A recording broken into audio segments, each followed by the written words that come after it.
Dagdag na paraan laban sa COVID-19. Together, we can be the Solusyon Plus. Bida Plus sa maayos na daloy ng hangin. Bida Plus sa maikling pisikal na interaksyon. Bida Plus sa pagsuporta sa bakuna. Bida Plus sa mga kwento ng kaligtasan sa Bida Barangay. Sa dagdag na pag-iingat, maraming buhay ang maliligtas. Bida Solusyon Plus laban sa COVID-19. Matinding kalaban ng COVID. Ayokong makahawa. At mahawa. Pero kailangan ko na magtrabaho. Kaya di ako magiging pabaya. Di matigas ang aking ulo. Iingatan ko ang aking sarili. Para maingatan ang pamilya ko. Ito ang ambag ko. Ako, Ikaw. lahat tayo. Sama-sama nating Mayaangat ang bayan. Basta't sama-sama tayo.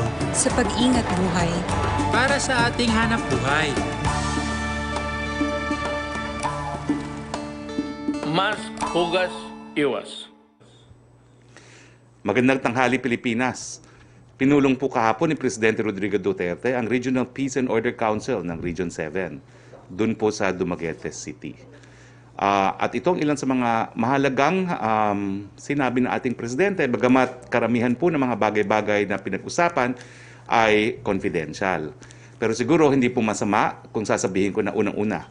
Nagparanting po ang mensahe ang ating Presidente that he is appalled, quote-unquote, appalled doon sa mga patayan na nangyayari sa Negros Oriental. Ang sinabi po ng Presidente is he will be completely neutral, pero gagampanan ng Estado ang kanyang obligasyon na imbestigahan, litisin at parusahan ang mga tao na pumapatay sa Negros Oriental. Bukod pa po dito, inatasan po ng Presidente ang DNR na resolbahin ang mga conflicting claims to untitled land na pinagmumulan ng mga patayan. Ang sabi po ng Presidente, everything else being equal, resolve these disputes in favor of the poor. Inatasan din ng Presidente ang DAR na pabilisin din ang pagdidistribute ng lupa sa mga farmer beneficiaries dahil sinabi ni Presidente na sa probinsya ng Negros ay talaga naman pong ang kawalan ng lupa ng mga magsasaka ay isang dahilan kung bakit nag-aaklas ang mga rebelde. Naglabas po ang social weather stations ng kanilang latest survey conducted last April 28 to May 2 kung saan tinanong ang mga respondents kung makakapili ka sa tatak ng bakuna na lahat aprobado ng Food and Drug Administration ng Pilipinas, alin sa mga sumusunod ang pipiliin mo. 39% po ang nagsabi na ang pipiliin nila ay Sinovac Biotech, 32% ang nagsabi ng Pfizer, 22% ang nagsabi ng AstraZeneca, at 2% ang nagsabi ng Gamaleya. Maraming salamat po sa tiwala ninyo. Tulad ng madalas kong sinasabi, the best vaccine is the one available. 4 na bakuna ang available sa Pilipinas po ngayon. No? Lahat ng iyan, dumaan po sa masusing pag-aaral. Ulitin natin, libre ang bakuna, first and second dose, lahat po yan napatunayan ng ligtas at epektibo. Kung bibigyan ng pagkakataon na mabakunahan, piliin na ang mabakunahan para maprotektahan natin ang ating sarili, ang ating pamilya at ang ating komunidad. At sa mga naka-first dose na, huwag ninyong kalimutan ang inyong second dose ha. Ang iniiwasan natin ay ang mag-ospital o ang mamatay. Ito ang goal ng ating mass vaccination, ang population protection. Kaugnay nito, may lumabas po na artikulo ang isang pahayagan sa Estados Unidos, The Unseen COVID-19 Risk for Unvaccinated, kung saan pinapakita ng bagamat ang COVID-19 cases, deaths at hospitalization ay bumababa sa Amerika, iba ang nangyayari sa mga hindi nabakunahan. Washington State has been publicizing the extreme threat of hospitalization for unvaccinated people. It said unvaccinated seniors are 11 times as likely to get hospitalized than seniors who got the shot. Para naman po dun sa mga hindi pa nababakunahan na between the ages of 45 to 64, yung chance po na sila ay magkaroon ng hospitalization dahil sa COVID-19 is 18 times higher. Simple lang po ang mensahe nito, huwag tayong magpakampante, mask, hugas, iwas, at bakuna po tayo now na. As of May 24, 6 a.m., mayroong 8,279,050 na doses of vaccine na dumating sa Pilipinas ayon sa datos ng National COVID-19 Vaccination Operation Center. Samantalang nasa 4,169,905 na pong doses ang na-administer as of May 23, 2021. Mamaya ay makakasama natin si NTF Deputy Chief Implementer Vince Dizon para bigyan detalye ang bagay na ito. COVID-19 update naman po tayo. Ito po ang ranking ng Pilipinas sa mundo ayon po sa Johns Hopkins. Number 24 ang Pilipinas pagdating sa total cases. Number 34 po tayo sa active cases. Number 134 sa cases per 100,000 population. At number 90 po sa case fatality rate na 1.7%. Meron po tayong 4,973 na mga bagong kaso ayon sa May 24, 2021 datos ng DOH. Nagpapasalamat naman kami sa napakagaling, masisipag at dedicated na medical frontliners dahil patuloy pong ang pagtaas ng mga gumagaling. Nasa 1,115,806 na po ang bilang ng mga nakarecover. Samantalang malungkot naming binabalita na nasa 19,983 ang binawian ng buhay dahil sa coronavirus. Nakikiramay po kami. Nasa 1.69% po ang ating fatality rate. Ito naman po ang kalagayan ng ating mga ospital. No? Sa NCR po, ang ating ICU beds are 61% utilized. Ang ating isolation beds are 39% utilized. Ang ward beds natin, 41% utilized. Ang ating ventilators ay 39% utilized. Sa ICU beds po sa buong Pilipinas, 60% po ang utilized. Isolation beds po ay 45% utilized. Ward beds ay 47% utilized at ventilators ay 40% utilized. Now, mga kababayan, hindi porke mababa po ang ating utilization rate ay pupunta na kayo sa super spreader events. Tignan niyo po yung nangyari sa swimming pool dyan sa Quezon City. Hindi po bababa sa 50 ang positibo sa COVID. Konting tulog na lang po, magkakaroon na tayo ng vaccine protection. Bakit naman ngayon pa kayo pupunta sa mga super spreader events? Pakiusap po ng Presidente, mask, hugas, iwas, at bakuna, at wag na kayong pupunta sa super spreader events nang abutan natin ang bakuna at hindi ang semeteryo. Sa iba pang mga bagay, guest po natin sa ating press briefing ang kanang mga Carino. Sa mga hindi nakakalam, makasaysayan po ang kaso ng Carino versus Insular Government. Ito po ang kauna-unahang naipanalo tungkol sa isang katutubo, isang igurot mula Benguet, kaugnay ng titulo sa lupa. Sang-ayon po sa desisyon ng US Supreme Court, no? It is obvious that however stated, the reason for taking over the Philippines was different. Different po doon sa pagsakop ng mga Indians sa Amerika. No one we suppose would deny that as far as consistent with paramount necessities, our first object in the internal administration of the islands, ang Pilipinas po, is to do justice to the natives, not to exploit their country for private gain. Kauna-unahang decision po yan na kumikilala na ang mga katutubo po ay mayroong titulo sa kanilang lupang tinitirikan at wala pong pagkakaiba ang kanilang titulo sa lupa sa kanilang karapatang mabuhay dahil nakasalalay po ang kanilang kabuhayan sa lupang tinitirikan. Narito po sa ating opisina ngayon ang mga apo sa tuho ni Mateo Carino, si Ronald Perez, Leo Camilo, Jenner Hiner de Rosario, Antoinette Hamada, publisher po ng Midland Review, and Professor Linda Grace Carino ng UP Baguio. Dito po nagtatapos ang ating briefing. Kasama po natin ngayon, walang iba, kung hindi ang Deputy Chief Implementer ng National Task Force, ang ating Vaccine Czar, Secretary Vince Dizon. Sec, ano pong balita, pinakabagong balita pagdating sa bakuna at pagdating po sa ating testing? The floor is yours, Secretary Dizon. Maraming salamat, Spokes. Sa ngalan po ng ating Vaccine Czar at Chief Implementer na si Secretary Carlito Galvez, tayo po ay masayang magre-report sa ating mga kababayan ngayon na umaarangkada na po ang ating pagbabakuna sa buong Pilipinas. Ito po ay ang latest update as of May 24,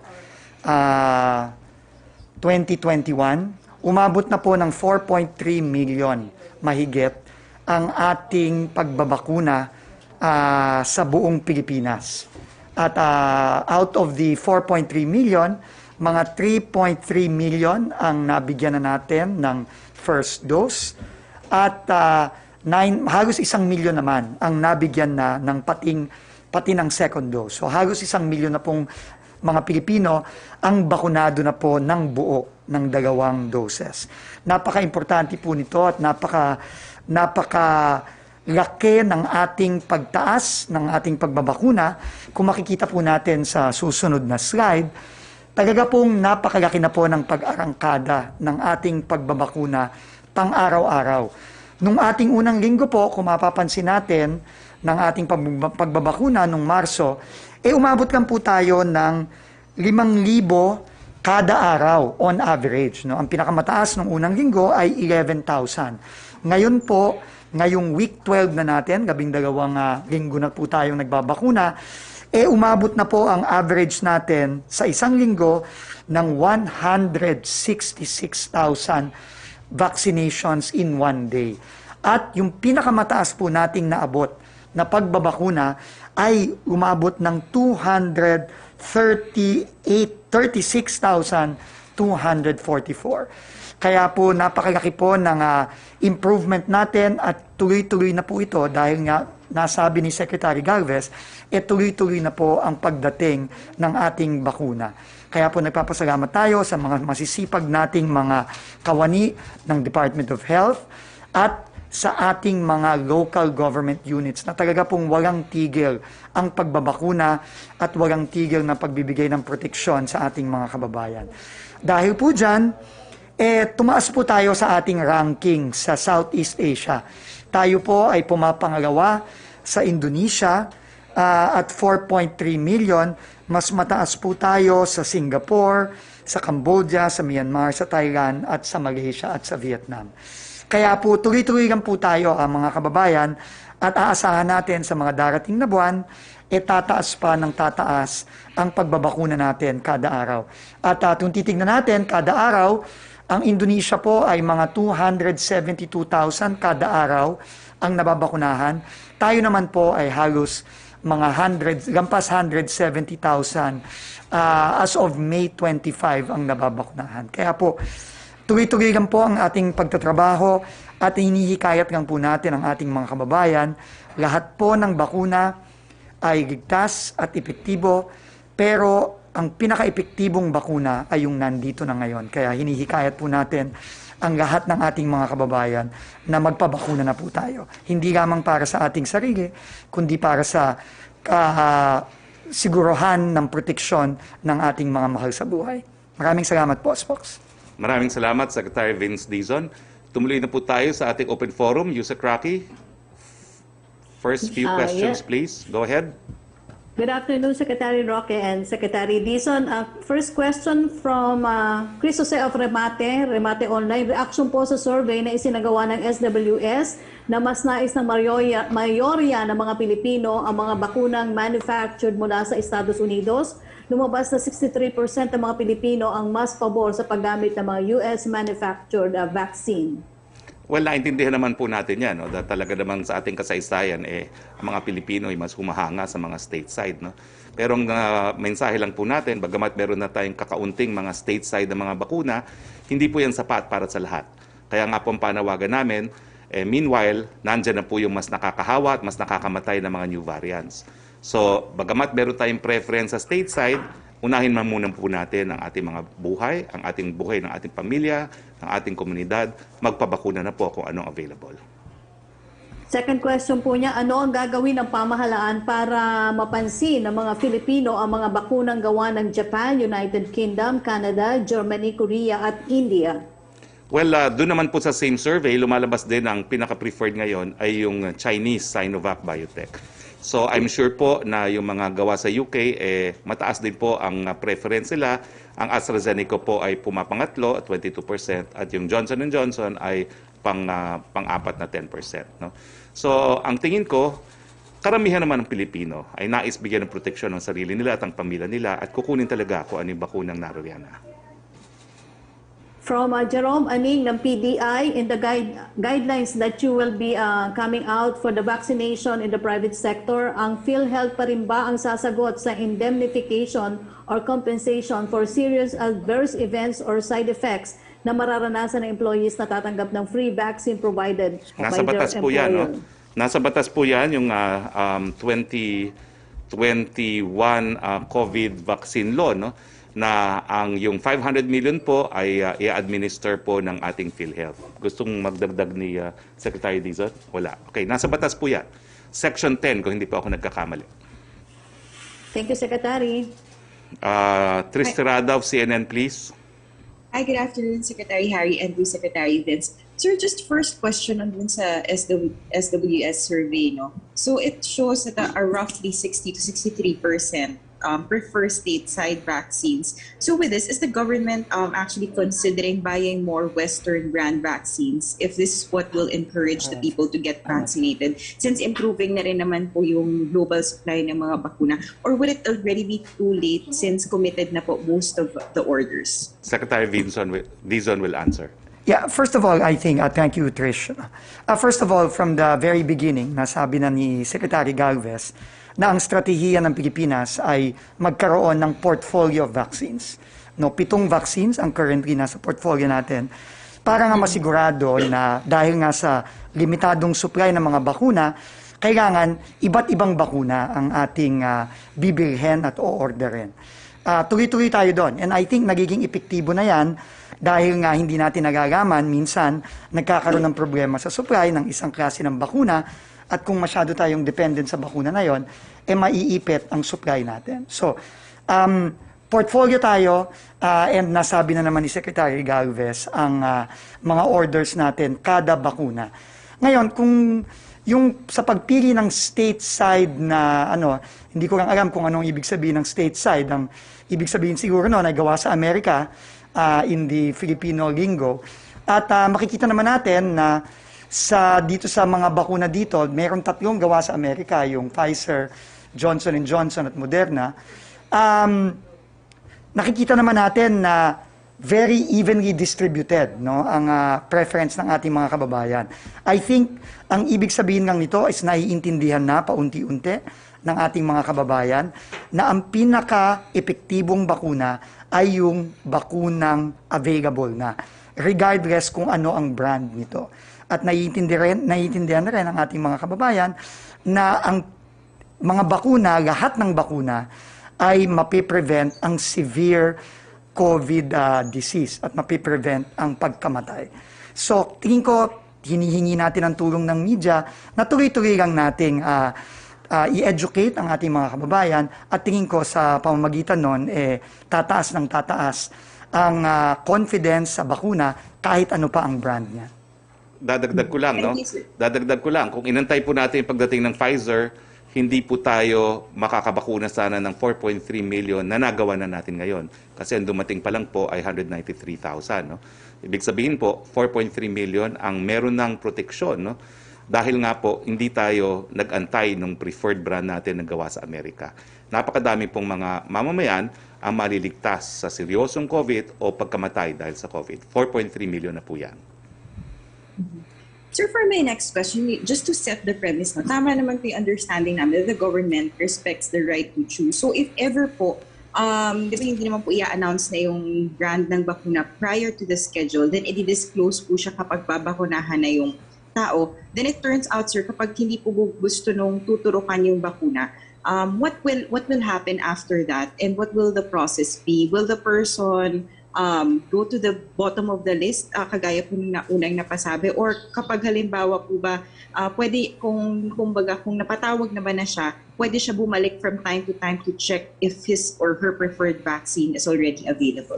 Well, ang mangyayari po dyan, hindi siya pipilitin dahil yun po yung informed consent. No? Pero matatapos na po yung kanyang prioridad. Kumbaga, back to the end of the line. That's only fair. Ang binigyan lang po natin na pagkakataon na mamili ang mga health frontliners natin. Lahat po ng mamamayan, pwede ko kayong turukan ng bakunang available. At kung mamimili po tayo, well, pwede naman po, kaya lang mag-antay tayo sa hulihan. Sana po, hindi kayo maunahan ng mas nakakahawang mga mutants ng coronavirus habang nag-iintay ng gusto ninyong brand.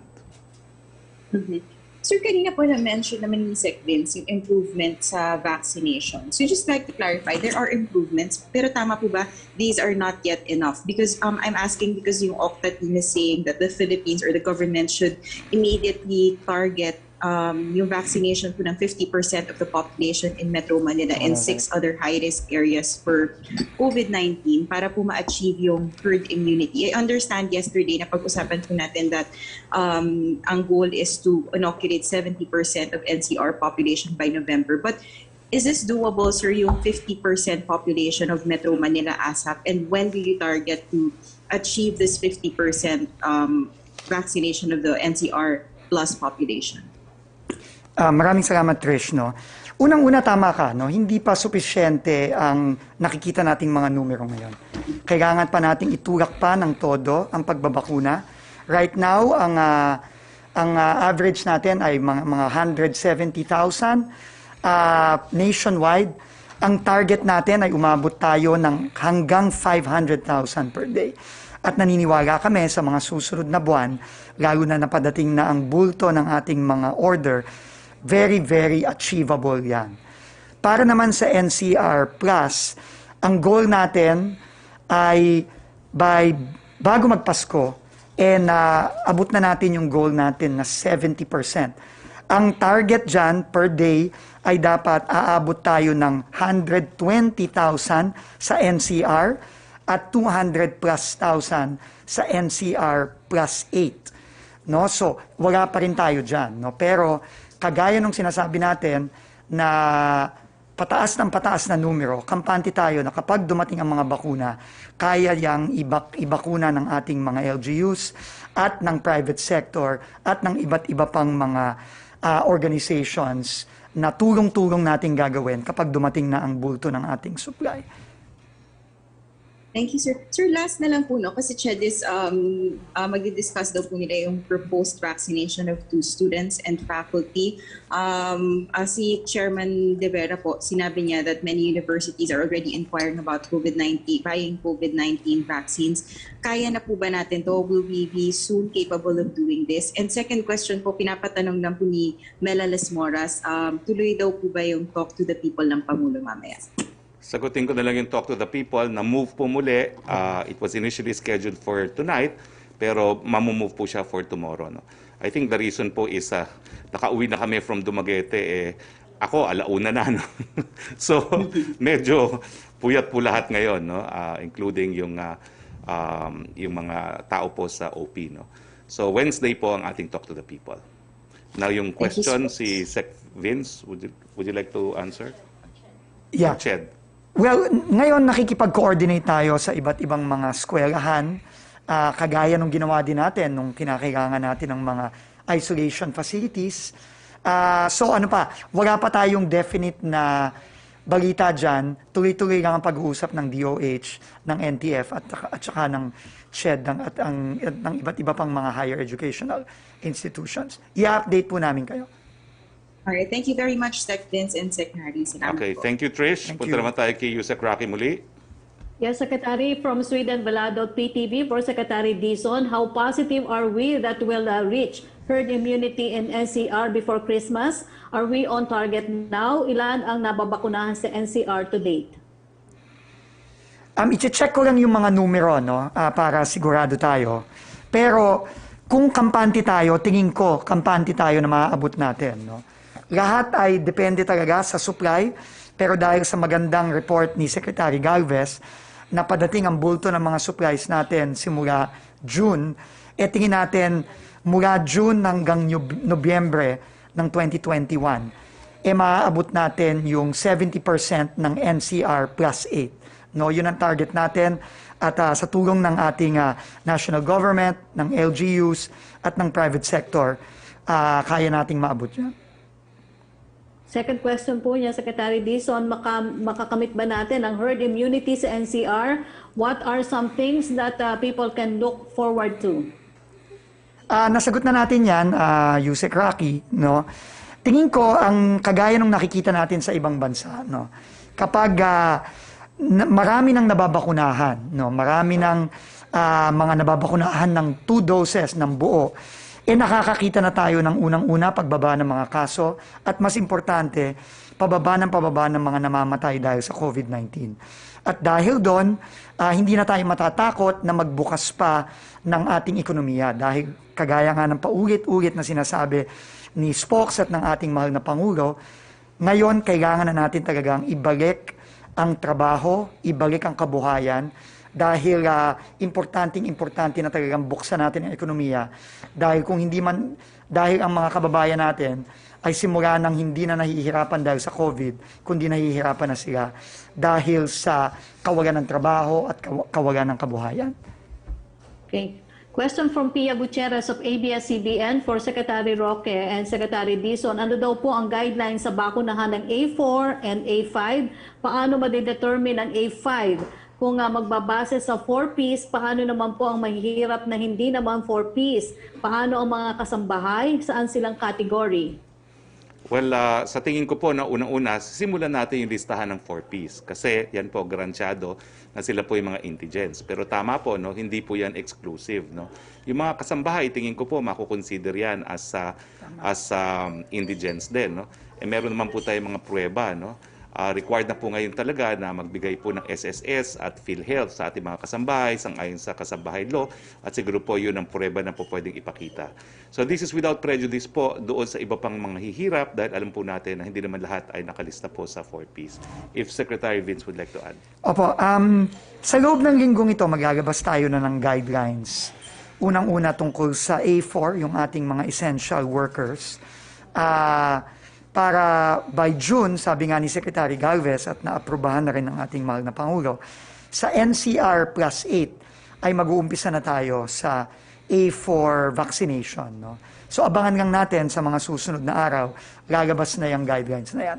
Sa A5 naman, tama yung sinabi po ni Spokes, na uumpisahan natin syempre yung ating listahan ng 4Ps dahil yun ang pinaka-poorest of the poor, pero hindi naman lahat ng mahihirap ay nandyan sa listahan na yan. At tingin ko ang pinakamaganda na ito ang pinopropose ng NTF, bibigyan natin ng flexibility ang ating mga local government chief executives para i-determine sino ang mga kasama sa A5. Kasama na rin dyan ang mga kasambahay at iba pang mga populasyon na mahihirap pero not necessarily nasama sa 4Ps. Dadagdagan ko lang, meron din pong overlap yan, no? Yung mga tsuper, mga tindera, sila po ay A4 at A5 din. Kasi hindi naman ibig sabihin, palibasa tsuper ka, hindi ka na mahirap. No? So, may overlaps po yan. At we will be flexible naman. Ang ating guiding principle, mas maraming mabakunahan, mas mabuti. Thank you, Secretary Roque, Secretary Vince. Maraming salamat. Punta tayo kay Ivan Mayrina, please. Secretary Harry, Secretary Vince, magandang hapon po sa inyo. Sec, natanong ko kayo kahapon tungkol dito sa vaccine slots for sale na napaulat sa ilang mga LGU. May idea na ba tayo as to the extent of this problem? Because it's not hard to imagine that some similarly enterprising people ay makaisip na pagkakitaan po itong mga bakuna. And also, has the President heard of this and what did he have to say about it? Ang nabasa ko lang po ay yung sinabi ni PNP Chief Eleazar na wala pa silang nahuhuli. No? Pero ang babala po natin ay hindi po natin papayagan yan. No? Dahil that goes against yung prinsipyo ng ating policy for vaccination na kinakailangan equitable. No? Kapag ikaw po ay bumili ng slot, ibig sabihin yung mga may pera ang mauuna. No? At mapapahamak mo pati yung ating obligation sa COVAX facility na dapat on the basis of equitable distribution ang ating pagbabakuna. Now, in terms of legal basis, pinag-aaralan ko nga po kung anong legal basis dyan. No? Pero the closest I can think of is other forms of swindling kasi hindi naman dapat binibenta yung slot at po pwede rin po yung paglabag po ng ating FDA law. Pinag-aaralan po natin yan. Sec Vince, would you like to answer? Hindi natin papayagan yan. No, lahat yan ay kailangan mahuli at maparusahan dahil lahat ng bakuna ay libre. Kaya pinupuri din natin ang ginawang mabilis na aksyon ng ating mga mayor, lalo na dito sa NCR. Si Chairman Abalos at si Mayor Menchie ay pumunta kagad sa NBI at dumulog ng tulong galing sa NBI kahapon. At alam ko, nagsimula na ang NBI sa kanyang investigasyon at meron na silang mga lead. Si Mayor Isko naman sa Maynila ay naglabas ng ordinansya na klarong pinagbabawal yan. Kaya talagang hindi natin papayagan yan. At yan ay talagang dapat mga parusahan yung mga taong nagte-take advantage dito sa sitwasyon na to na nagbebenta ng bakuna na libre naman. Ang panawagan nga po namin sa mga lokal na pamahalaan, kung po pwede po, magpasa rin sila ng ordinansa na nagpapataw ng parusa doon sa magbebenta ng slots para malinaw po na meron tayong legal na basihan para parusahan ang mga taong gumagawa nito. Okay. Sec, pakilinaw po itong punto sa pagbebenta at pagbili ng mga bakuna because apparently some people are of the impression that they can buy or sell vaccines. What are the circumstances, if any, na pwede bumili o magbenta ng bakuna? Wala po. Kasi po wala pang bakuna na covered ng commercial use authorization. Ibig sabihin, dahil wala pa pong commercial use, hindi po pwedeng ibenta dahil lahat po ng mga bakuna ay nasa experimental use authorization pa lamang. Pag sinasabi pong experimental use, tayo po ay nasa clinical stage 4. No?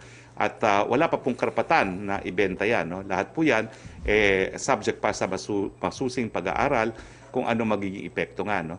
So, pag kayo po ay nagbenta, labag po yan dun sa batas na bumubuo ng FDA because you're engaging in illegal sale and distribution of a drug na hindi pa po covered ng commercial use. Okay. Dito naman po tayo sa vaccination rollout sa SecBins. Kumusta po ang rollout natin sa plus 8 provinces? Kasi may reports po kami nakukuha, for example, in May Kawayan and Marilao in Bulacan. Hanggang A2 pa lang daw po ang kanilang nababakunahan at may mga ulat din ng kakulangan ng supply sa ilang bayan sa Cavite. Paano po bang prioritization nito? You said in the coming weeks, masisimulan na po yung A4 pero yun nga po, hanggang A2 pa lang daw sila sa ilang mga bayan sa Bulacan. Ngayon naman po sa lahat naman po ng sa lahat naman po ng mga bayan natin sa Pilipinas, A1, A2, A3 pa lang ang binabakunahan natin. Magsisimula pa lang tayo ng A4 sa NCR plus 8 sa susunod na buwan ng June. Pero hinahanda na natin ito dahil ang gusto natin mangyari kapag dating nung malakihang supply na inaasahan natin sa June, ready na tayong mag-roll out sa mas malawak na populasyon natin simula ng A4 o yung ating essential workers. So ang ating mga allocation naman po ay tuloy-tuloy. Pero kung meron pong mga syudad na nangangailangan ng dagdag, madali naman po silang lumapit sa DOH Regional Office at sa kanilang mga Provincial Health Officer para po mag-request ng dagdag. Yun po ang pinapaalam natin sa iba't ibang mga syudad sa buong bansa, lalo na dun sa NCR plus 8. Panghuli na lang po dito sa rollout. Ang sinabi po ni Senator Ontiveros, ang current inoculation rate daw is way off track dahil with regard to percentage to population, less than 1% pa lamang po tayo dun sa fully vaccinated na. On a related point, Senator Gatchalian wants the government to allow vaccination to the general population para ho magsimula tayo dun sa mga willing na magpabakuna para mapabilis daw po ang ating rollout. Tama po yung sinabi ni Senator Gatchalian. No? At yun nga po ang nadesisyonan na base sa rekomendasyon ni Secretary Galvez na sa NCR plus 8, dapat medyo maging mas malawak na ang ating pagbabakuna. Kaya yung A4, yung ating essential economic workers, ay sisimulan na natin sa susunod na buwan. Tungkol naman sa mga numero, pinakita naman natin ang mga numero ngayon. Kitang-kita na pataas ng pataas ang ating daily vaccination rate sa buong bansa. Pero kailangan maintindihan natin, lahat ng mga statistics na ito ay depende talaga sa dumarating na supply. Ang importante, patuloy ang ating pagkukuha ng supply at pagdating dito ng mga bakuna, mabilis natin silang nababakuna. At yun naman ang nakikita natin. Alam niyo po, dapat talaga merong puntong nagsisimula tayo at merong punto na bibilis at magtatapos tayo. Ganyan po talaga ang kahit anong gawain. No? Pero hindi ko po maalis sa isip ko na mga kritiko natin para bagang nagdadasal na tayo sumablay sa ating vaccination. Wag naman po. Pero ang determinasyon po ng Pangulo, magkaroon po talaga ng population protection, lalong-lalo na dito sa Metro Manila Plus at ang target date po natin, November 27. Mag-usap na lang po tayo pagdating ng November 27. Salamat po, Secretary. Thank you. Yes, balik tayo kay Yusek Roque, please. Yes, thank you, Secretary. From Rose Novenario of Hataw, inilunsad noong linggo ang Duterte pa rin movement na isinusulong ang kandidatura ni Davao City Mayor Sara Duterte sa 2022 presidential elections na pinangunahan ng isang dating PCOO official. Ano ang kinalaman ng Malacanang sa naturang kilusan? Totoo ba na ang promotor ng naturang kilusan ay nawala sa PCOO bunsod ng ilang issue? Unang-una po, dating opisyalis po yan ng PCOO, ibig sabihin, pribadong individual na po siya. Wala pong kinalaman dyan ang Malacanang. Bagamat rinirespeto namin yung paninindigan ng maraming ating mga kababayan na dapat maging susunod na presidente si Mayor Sara Duterte. Pangalawa po, hindi ko po alam kung sino tinutukoy nyo, so hindi ko po masasagot kung may katotohanan yung tinatanong nyo. Maraming salamat po. Yung second question po niya, may posibilidad kaya na ang believe ni Pangulong Duterte sa opinyon ni dating Senate President Juan Ponce Enrile sa West Philippine Sea issue ay magkaroon ng epekto sa kahilingan niya sa Sandigan Bayan na ibasura ang kaso niyang plunder? Wala po dahil in the first place, out on bail po si Senator JPE. And ang pagkakaalam ko po sa ating Rules of Criminal Procedure, kapag non-bailable and evidence of guilty strong, hindi ka po pwedeng makapag-bail. The fact na nakapag-bail po siya, more or less, signifies yung appreciation ng mga hukom natin kung malakas o hindi ang ebidensya labang kay Senator JPE. Thank you, Secretary. Okay, Melo Acuña, please. Good afternoon, Mr. Secretary and Secretary Vince. Gagamit po kaya ang gobyerno ng barcodes doon sa PCR test results na binabantayan ng mga pulis at health officials sa mga boundary para malaman kung totoo ang mga results na ito. Nalaman ko na mayroong mga umuuwi sa Bicol na sumasakay sa pribadong sasakyan, ina-arrange nung may sasakyan yung PCR test. Wala namang swabbing na nagaganap, nagbabayad lang, at pagdaan sa checkpoint, diretso na dahil ang paniwala ay authentic yung mga results. Is there a way we could use technology to prevent itong mga ganitong ginagawa? Dahil baka kaya kumakalat ang COVID sa mga lalawigan ay dahilan sa nakakalusot sa mga boundary. Secretary Harry and Secretary Vince. Si Secretary Vince muna po as vaccine czar. Melo, maraming salamat. As testing star. Maraming salamat, Melo. Alam mo, na-report na sa amin yung sinabi mong insidente sa mga public transport papuntang Bicol, no? At report na namin ito. Private transport dito sa dito sa papuntang Bicol. Report na namin to sa Department of Transportation para bantayan ng maigi. Iimbestigahan natin to, Melo, no? At hindi pa pwede ito. Talagang kailangan pigilan itong klaseng pag again, nag-take advantage ang ibang mga kababayan natin, unfortunately, dito sa pandemya natin. Pero hindi pa pwede ito. As for technology, kinausap na rin natin ang Department of Health para kausapin ang mga laboratorio natin para maglabas ng standardized na resulta, no, na ma-check at ma-verify ng ating mga checkpoints sa buong bansa. No? Challenging itong gawin pero pipilitin nating magawa ito para mapigilan natin. Pero again, no, sinasabi lang natin sa ating mga kababayan na nananamantala dito sa pandemya natin. Pasensyahan po tayo pag kayo nahuli kasi pag kayo po ay nahuli at sinasamantalahan nyo ang ating mga kababayan, talagang yung mabigat na parusang kaakibat nitong mga ginagawa ninyo ay mararamdaman ninyo. No? So, sana po tumigil na po ang mga kababayan natin dito sa mga ibang kababayan natin dito sa mga ginagawa nila. Kasama na dito sa testing at pati na rin dito sa bakuna. Secretary Harry, bilang isang abogado po, anong inyong pananaw? Well, ako po, nagpupunta lang ako sa laboratory na meron talagang, tawag doon, yung scan code, no? Nagpupunta po ako sa PadLab, nagpupunta po ako sa NKTI, no? Kasi meron pong way of verifying kung tama o authentic o hindi yung kanilang mga resulta, no? So sa mga mamamayan natin, siguro mas mabuting piliin nga din natin yung mga labs na meron pong barcode para sa ating protection din, na lalong-lalo na kung lalabas tayo ng Metro Manila para wala pong issue as to yung authenticity ng ating mga resulta. May kinalaman po kasi ito sa wala pang pang-public transport na bumabiyahe sa Bicol. Kaya pribado ang nasasakyan at yung may sasakyan ang nagbibigay ng PCR results na walang swab tests. Can you imagine? Kung may positive na sasakay, kakalat at kakalat yan sa ibang rehiyon. Yun po ang pangamba ng mga sumasakay. Number 2, para po kay Secretary Vince, On the average, ilang pong testing centers ang hindi nakakapag-submit ng reports before the cut-off time?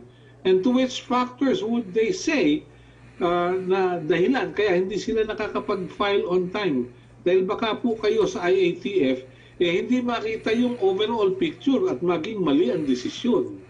Ano po kaya? Unang-una ho, sa ating pagmamatsyag, no, mga 15 to 20 labs on average ang hindi nakakasubmit sa cut-off ng 12 noon.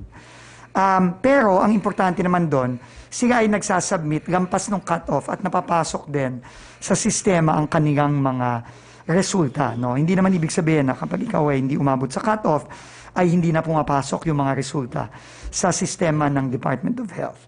Pero nonetheless, importante pa rin na on time sana ang pag-submit. Pero alam mo, gaya ng paulit-ulit kong sinasabi, no, hindi madaling magpatakbo ng isang laboratorio, lalo na kapag PCR at lalo na kapag may mga area na tumataas ang kaso ng COVID.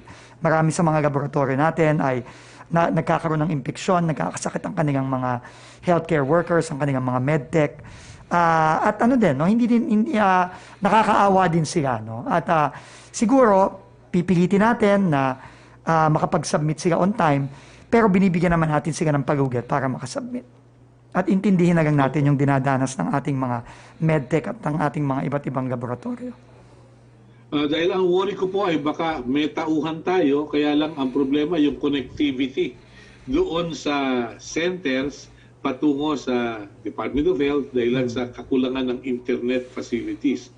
So will you also be moving for some sanctions doon sa mga talagang hindi nakakapag-submit habitually on time? Meron pong mga sanctions na ini-impose ang Department of Health para doon sa mga habitual na hindi nagsasubmit on time. Pero sa connectivity, Sir Melo, alam mo naman, ang connectivity, problema yan sa buong Pilipinas. Hindi lang ng ating mga laboratorio. No?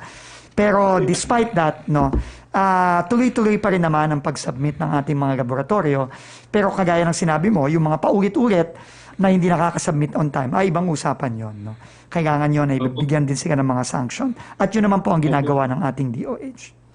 Magkakarekomendasyon na po kaya ang IATF na ibalik ang public transport patungo sa Bicol region?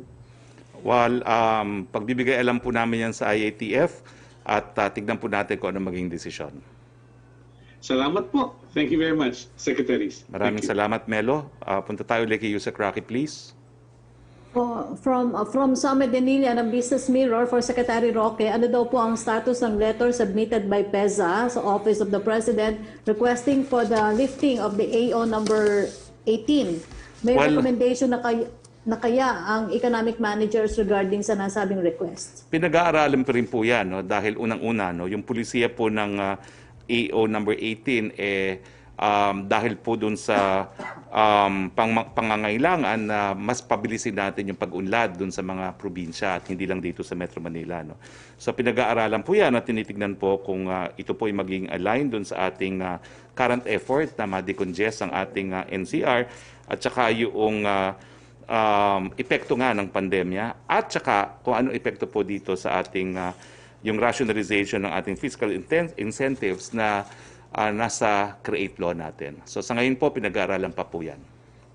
Okay, question from Maki Pulido ng GMA News pala sa reaction to Moody's saying the Philippine economy is the regional laggard, forecast to grow just 5.3% in 2021 from the 9.3% fall in 2020. Kulelat daw ang bansa because of poor handling of the pandemic. Sana hindi naman po, no? Dahil Mayo pa lang po, pwede pang mag-recover. Pero inaamin po talaga natin na nakakalungkot na dahil nga po sa pagpasok ng mga bagong variants, we've had to resort to MECQ na naging dahilan para masarado ang 60% ng ating ekonomiya, no, dito sa Metro Manila Plus. Pero naniniwala naman po tayo na makakahabol tayo at sa ngayon po ang projection ng ating sariling NEDA ay lalaki pa rin po ang ating ekonomiya sa taong ito between 6 to 7%. No? Bagamat ito po ay adjusted na from its earlier projection of 6.5% to 7.5%. Bagamat ang NEDA natin mismo ay nagbawas ng projection, ang panawagan po natin, mas iwas hugas at bakuna, ingat buhay para po tayo ay makapaghanap buhay. Ang solusyon po talaga para mapaunlad pa natin ang ating ekonomiya, ay pangalagaan natin ang mga sarili nang tayo po ay makapaghanap buhay. Question from Evelyn Queiroz ng Filipino Mirror for Secretary Roque. Recently, you stated that the complete rehabilitation of Marawi City would be completed by the end of President Rodrigo Duterte's term next year. What exactly do you mean by complete rehabilitation? Lahat po ng public infrastructure projects na in-identify natin ay matatapos po sa termino ng Presidente. Babalik po tayo sa Marawi, siguro po itong buwan ng Hunyo, no? Dahil lang utos po ng Presidente, ipamigay na rin yung mga titulo sa mga mamamayan dyan po sa Marawi. So makikita po natin muli kung anong estado talaga ng rebuilding ng Marawi. Hopefully within the month of June, kung papayagan po tayo ng quarantine status area. For Secretary Dizon, in a recent statement, Secretary Galvez said that the Philippines vaccination drive against the coronavirus disease 2019 registered a record high 230,000 jobs in a single day. Is that sufficient to achieve the government's aim to vaccinate 50 to 70 million Filipinos by the end of the year to achieve herd immunity? 236,000 po ang ating peak to date. Hindi po sufisyente yun, no? Gaya ng sinabi natin kanina. Pero, ang maganda po is nakikita nga natin, pataas na po ng pataas ang ating pagbabakuna araw-araw. At naniniwala tayo na kapag dumating na ang bulto ng ating supply, tataas pa ito lalo. Okay. From Miguel Aguan of GMA News for Secretary Roque, Vice President Robredo says there is a need for one candidate against the administration. To have many candidates running will only ensure victory of the same kind of government. The opposition has to be united, not just in terms of having a common candidate, but in terms of agreeing to the manner they fight of populism. May there be 1,000 candidates for the opposition. Second question po niya, AL and Geospatial Data Company Similarity Report says there are 261 Chinese vessels in the West Philippine Sea. While they have left for Julian Felipe Reef, there are still 15 near Pag-asa. 234 are near Gaven, Burgos Reef, and 9 ships are in use. Well, unang-una hindi ko po alam kung totoo yan. Because ang naging sistema na po natin ay ang National Task Force on West Philippine Sea ay bibigyan po tayo ng data kung ano nangyayari sa West Philippine Sea. Wala naman po ako natatanggap na ganitong report. Ganun pa man, pinapakita po natin sa screen kung ano itong Gaven Reef. Gaven Reef po is occupied by China. Meron po silang artificial island doon na parang base militar. Sinasabi ko lang po kasi ito yung lugar kung saan di umano ay merong 234 ships, no? Ibig sabihin, kung totoo po ito, meron 234 ship doon sa area kung saan meron silang artificial na island. At ito naman po yung susunod na larawan, ito po yung tinatawag na use reef, no? Meron din po silang artificial island dyan na parang base militar, no? Now, yung mga di umano, 15 sa Pag-asa, kinakailangan po natin malaman kung ito po ay nasa 12 nautical miles ng Pag-asa kasi talagang yan po ay labag, no? Dahil ang territorial sea po ay nasa soberenya ng ating bayan. Pero gaya ng aking sinabi po, no, ang importante, hindi po nagkakaroon ng hadlang sa pagde-deliver ng supplies natin sa Pag-asa at wala pong mga mangingisda natin ang pinagbabawalan ng mangisda. Pero ganun pa man, hindi ko nga po alam kung totoo ito o hindi. At iniiwan na po natin sa DFA para tignan kung tama ito at kung tama ito, sila na po magdedesisyon kung dapat bang mag-file ng diplomatic protest o hindi. From Jackie Manabat of ABS-CBN for Secretary Dizon, is Philippine feeling the inequity in vaccine distribution? I think the entire world is feeling the inequity of vaccine distribution, where you clearly have the vast majority of vaccines in the developed world as opposed to developing countries like the Philippines. So we're all feeling it. But we have to make do with reality. We have to work hard, and this is what Secretary Galvez has been doing from the very beginning. And now, the strategy of a portfolio of vaccines and the hard work by the national government to bring the vaccines in with the help of our partners such as the WHO and the Gavi Alliance and COVAX shows that we are on our way to vaccinating more and more Filipinos in the coming months. So tulong-tulong na lang po siguro tayo. Second question niya, Secretary Dizon, are we ready for countries that are giving priority to inbound passengers vaccinated with EU-US vaccine manufacturers? Hindi pa po napag-uusapan yan. Marami na pong nagdudulog ng mga guidelines para sa mga vaccinated individuals, pero hihintayin po natin ang guidelines ng IATF na a-advisean naman ng mga eksperto. Opo. Third question po niya, may clarification na ba sa Saudi GACA na hindi exempted sa institutional quarantine yung mga nabakunahan ng Chinese manufactured vaccines? Wala pa pong ganon, no?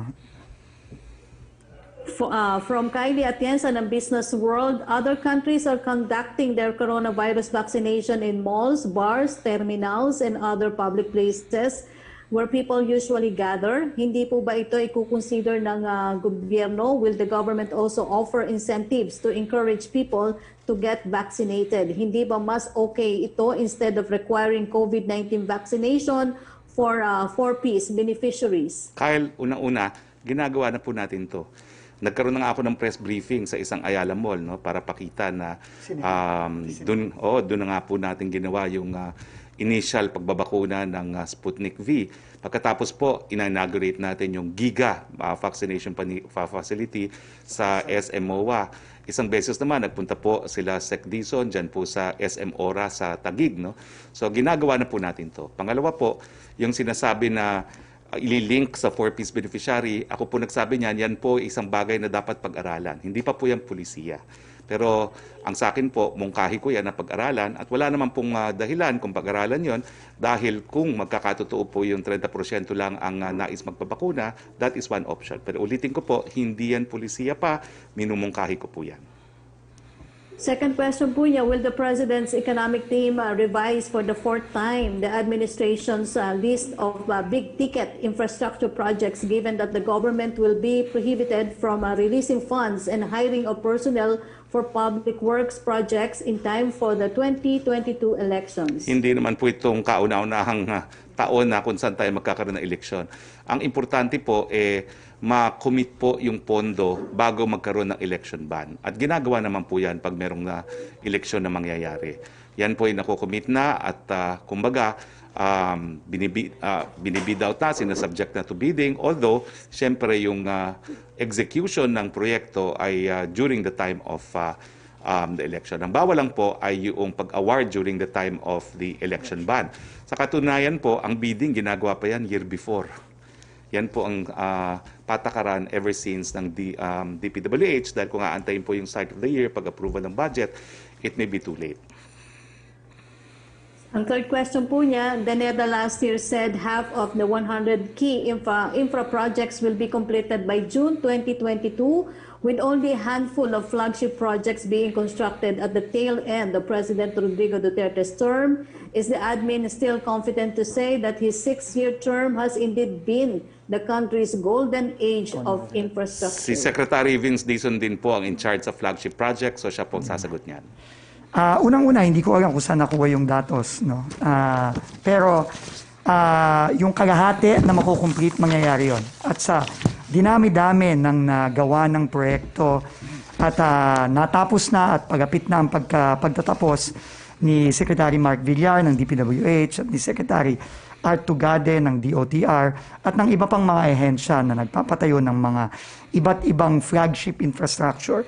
Tingin ko pag natapos ang term ni Pangulong Duterte, talagang makikita natin na ito talaga ang naging simula ng sinabi nga nilang golden age of infrastructure ng ating bansa. At ang hope lang natin ay sana ang mga infrastrukturang, ang mga proyektong ito ay itutuloy ng susunod na administrasyon. Kaya napaka-importante po yun na matuloy ang mga proyektong ito dahil napaka-importante ito para pabutihin ang pamumuhay ng ating mga kababayan. From Vivian Gulia of ABS-CBN for Secretary Dizon, yung first question po niya ay na-mention niyo na po. Second question, nakakaubusan na ng supply ng COVID vaccine na nakalaan para sa first dose sa ilang LGU. Pwede po pang gamitin muna nila ang bahagi ng Sinovac COVID vaccine na nakalaan para sa second dose habang nag-aantay ng dagdag na supply mula sa national government. Magbibigay po ng guidance ang ating vaccine cluster sa pamumuno ni Secretary Galvez at ni Yusek Mir na kabutahe sa mga susunod na araw tungkol sa paggamit ng mga second doses. Kailangan nating ibalanse ito. Unang-una, kailangan nating pilitin na tuloy-tuloy ang pagbabakuna ng ating mga LGU dahil marami nga sa kanila ay napakabilis magbakuna at napakagandang sitwasyon ito para sa ating lahat. Pero kailangan din nating balanse na masigurado na kapag panahon na ng second dose, lalo na ng mga bakuna tulad ng Sinovac na maigsi lang ang interval, 28 days lang, ay meron tayong second dose. So merong padating na Sinovac ayon kay Secretary Galvez na halos mga 2 milyon sa unang parte ng Hunyo, ng June. So pinoprogram ito ngayon ng vaccine cluster at ng DOH para magbigyan ng guidance ang ating mga LGUs. Question from Tina Mendez ng Philippine Star for Secretary Dizon. Since March 1st, the Philippines inoculated about 4 million of its 100 million population. Do you think that's rather slow since it represents barely 4% of the population, or even far cry if we push to target 70 million of our adult population? What are the realities on the ground that the government is trying to address to reach herd immunity by November 27 as earlier announced? Yusek Roque, I'm sorry, but that's been asked and answered. Opo. From Ace Romero, hindi lang po, ng Philippine Star, follow-up lang daw po. Pakiclarify lang daw po, Secretary Dizon or kay Spokes Roque, sabi po nila kanina, ang goal ay 70% ng NCR. By December, initially po, 70% of the entire Philippine population sa December. Nabago po ba ang goal? 70% of the entire Philippines population by year-end, yun pa rin po ba daw? Hindi po nabago, no? Ang sinasabi natin, November 27 nga po yung target natin for population protection sa Metro Manila, but we're still aiming na 58 million nationwide before end of the year. Ang follow-up po niya, kung hindi po natin goal yung 70% for the entire Philippines, bakit po binago? Ano ang factors at bakit di po makakamit? Well, may kinalaman lang po yan doon sa katotohanan ng majority of the cases ay nasa Metro Manila Plus. No? At kaya nga po bagamat kalahati ng supplies ay ng ating bakuna ay makakarating pa rin all over the country, mahigit kumulang kalahati ay ibubuhos natin dito sa Metro Manila Plus kasama po ang Cebu at ang Davao. Secretary, may pahabol si Angel Ronquillo. Paano po yung mga private sector nagbebenta sila ng vaccine sa mga dependents ng kanilang mga empleyado? Mapapanagot din po ba sila? Ang pagkakaintindi ko po, bawal ang pagbenta. Now, ang issue dito, sinasabi nila hindi raw benta yan kung hindi reimbursement. No? So, tingin ko kinakailangan magkaroon ng paglilinaw dito ang IATF. Pero napakahirap po kasi kapag mayroong perang binayad, siyempre parang lumalabas na ibinibenta. But we will ask guidance from the IATF. Okay. Maraming salamat, Secretary. Yun lang po muna yung mga questions na kuha natin. Secretary Dizon, salamat din po. Maraming salamat, Secretary Vince Dizon, ang ating suki, for your unwavering support, no, and your unwavering cooperation dito po sa ating Presidential Press Briefing. Maraming salamat, Yusek Roque. Maraming salamat sa ating mga kasama sa Malacanang Press Corps. Bilang panghuli, no, kahapon po talaga nakakahabag yung sinabi ni Presidente na kinakailangan talaga matigil ang patayan sa ating lipunan sa pamamagitan ng pag-iimbestiga, paglilitis at pagpapataw ng parusa sa mga pupapatay.